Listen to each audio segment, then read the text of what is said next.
কালকে রবি ঠাকুরের জন্মজয়ন্তী উপলক্ষে আমি একটা ছোট প্রচেষ্টা করেছিলাম আমার তরফ থেকে।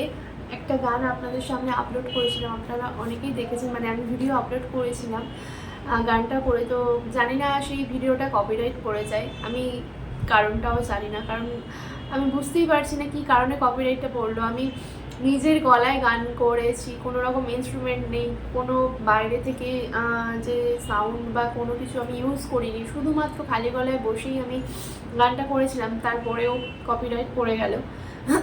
যাই হোক, তো আমি ভাবলাম ঠিক আছে, ওটা যখন কপিরাইট পড়েছে ওটাকে আমি আবার ট্রিম করাতে, ওটা 3 মিনিটের ভিডিও ছিল, তো ওটা শর্টসে চলে গেল। খারাপ তো লাগছিল একটু, আর কি করব। তো যাই হোক, আমি আজকের আবারও রবি ঠাকুরের শ্রদ্ধার্ঘ নিবেদনে আমি আমার আরেকটা গান, মানে চেষ্টা করছি রবি ঠাকুরের গান করার। ভুল ত্রুটি মার্জনা ক্ষমা করে দেবেন। আমি সত্যি খুব দুঃখিত, কারণ মানে আমার খুব খারাপ লাগছে যে কপিরাইটটা কেন পড়লো। আমি তো বাইরে থেকে কোনো রকমের কোনো ইনস্ট্রুমেন্ট ব্যবহারও করিনি, শুধু খালি গলায় গান করলাম। তো জানি না, বাইরে থেকে কোনো আওয়াজও, জানলা দরজা সব কিছু বন্ধ করেই আমি করলাম, তার সত্ত্বেও কপিরাইটটা পড়ে গেল।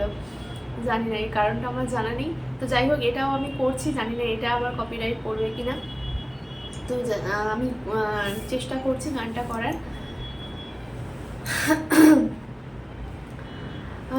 আমার মাথা নত করে দাও হে তোমার চরণ ধুলার তলে, সকল অহংকার হে আমার ঘুচাও চোখের জলে।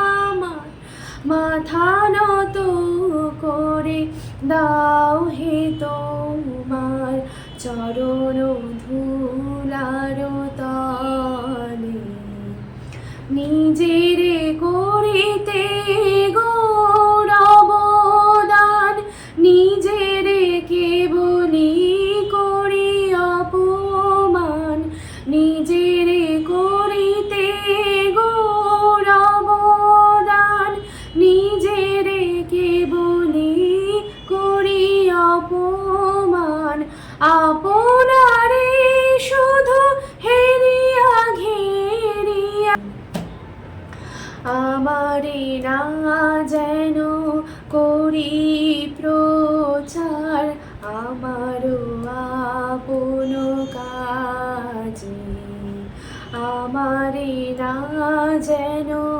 তো গানটার ভুল ত্রুটি মার্জনা করবেন। আর এইটা তো আমি আপলোড করব, জানি না আবার কপিরাইট পড়বে কি পড়বে না। যাই হোক, গানটা অতি অবশ্যই আপনারা শুনবেন আর ভুল ত্রুটিগুলো মার্জনা করে দেবেন। নমস্কার।